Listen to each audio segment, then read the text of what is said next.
Ford has been a key player in the automobile industry, especially when it comes to traditional combustion vehicles. But as far as the EV side of things is concerned, the company is expecting more losses than wins. Specifically, a loss of $3 billion in the coming year. Did Ford CEO dig his own grave by announcing that?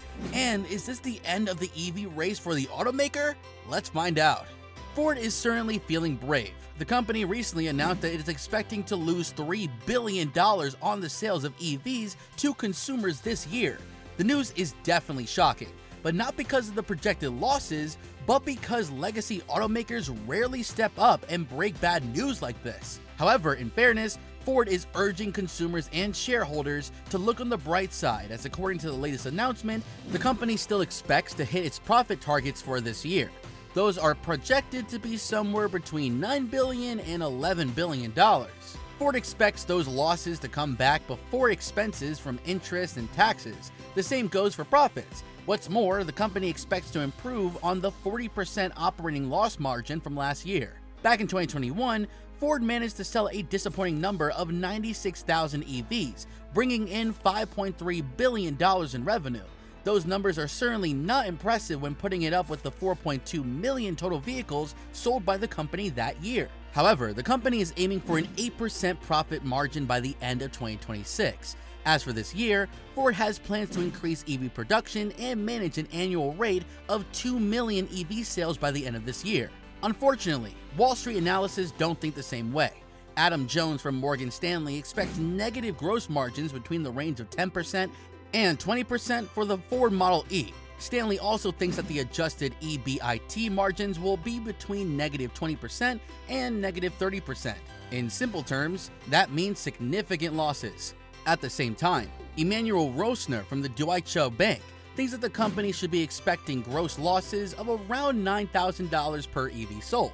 She even said that the EV business could report much deeper losses than investors expect, which should make the company targets rather difficult to achieve. But if it's any consolation to Ford, it's not alone in these waters. No one expects any automaker to deliver remarkable profits in the EV business except for Tesla. But Ford is still gunning to change that. The projected loss of $3 billion is almost equal to what the legacy automaker lost in the last 2 years combined. Back in 2021, Ford unfortunately lost out on $900 million in EV sales and then $2.1 billion in 2022. These numbers are a striking contrast to the company's bold claims about the Ford EV business producing as much excitement as any pure EV competitor. Some consumers might even be asking why we know these figures. Well, it's all part of the automaker's plan to start financial reporting by business unit instead of the region. This is a part of a new reporting structure where Ford will be reporting numbers across 4 business units. Ford Blue, the company's traditional internal combustion engine section; Model E, the EV unit; Ford Pro, the commercial fleet unit; Ford Credit, the financial services subsidiary; and finally, Ford Next, the unit overseeing the development of future tech. These changes are not just about disclosure, but about reflecting how the company runs its business to shareholders.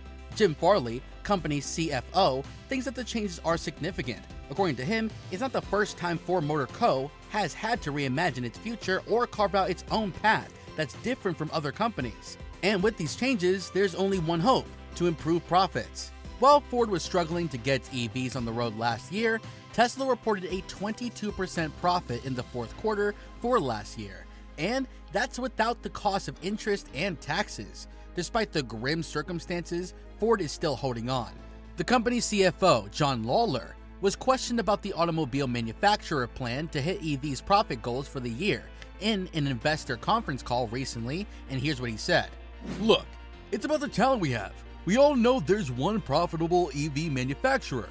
The folks that design those vehicles are at Ford. It's a whole new way of how we're designing vehicles. Judging from his words, Ford's plan of action seems to be stealing the competition's talent and focusing on energy efficiency. But for the most part, it's copying Tesla. Earlier this year, the American manufacturer cut the price of the Mustang Mach-E, right after Tesla did the same. While it's great that Ford has figured out a plan of action and is working towards the future, consumers can't help but ask, just what is wrong with Ford's EV production? Well, Jim Farley stepped up to shed light on that matter.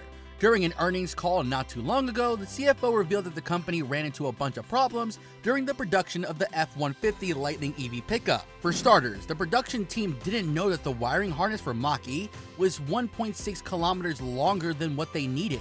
It was 70 pounds heavier, and that cost them an extra $300 battery. And that's just the tip of the iceberg. Ford also didn't realize that they underinvested in braking technology to cut back on battery size. All these problems summed up to the drive down profits, leaving only $2 billion on the table. Not to mention that the company had to stop production on the Lightning 150 with 100,000 orders still pending, as a fire broke out near the Rogue Electric Center plant this year. Interestingly, a week before Ford sent out the notification for customer service action, according to which around 100 vehicles had their parts replaced to prevent performance degradation. In the company's fourth quarter earnings call on February 2nd, Jim talked about how they deeply entrenched issues in their industrial system that had proven tough to root out. He was honest in his words as he said that the strength of their products has hidden their dysfunctionality for a long time, which is not an excuse, but it is the reality. So now the question is what the 120-year-old automaker plans to do about these problems. Well, for starters, Ford's implementing a new reporting system as mentioned before. The company will be reporting revenue margins, profits, losses, and earnings before interest and taxes for all 5 business units. This will allow shareholders and analysts to get a complete picture of Ford's EV business. The decision proved to be a good one, as when the reporting business was first announced, the automaker saw a surge of 8.4% in its stocks. The number has since dwindled by 35% due to supply chain issues and unimpressive quarterly earnings. On that note, Ford has also been making significant changes to the way it runs things under the superb leadership of Jim Farley. Last year, the company made the bold decision of separating its traditional combustion engine and commercial business from the up-and-coming EV unit. The motivation for this decision mostly comes from the fact that Ford does not expect the EV unit to bring in profits for some years. Morgan Stanley's Adam Jones thinks that the company could turn the picture around this year, as Ford's ICE business generates enough cash flow to fund the more capital-intensive EV unit. How these changes are improving business remains to be seen. Ford will report the first quarterly earnings for the year on May 2nd. What's more, the automobile manufacturer will be also hosting Capital Markets Day on May 22nd. There's been some good news with the company reporting that its EV sales are up 68% in February this year. Additionally, the auto manufacturer has also been doubling and tripling production to keep up with customer demand. At the rate at which it's going, the company is well on its way to doubling the hourly production of Mach-E. Meanwhile, Ford also expects to triple the production of the F-150 Lightning in Michigan this year. But are those imaginary targets? Is Ford really turning things around? Will it really manage to beat Tesla? And more importantly, will its plan to be more open with its reporting backfire in the long run? We'll have to wait to find out. Click on one of the 2 videos on your screen right now.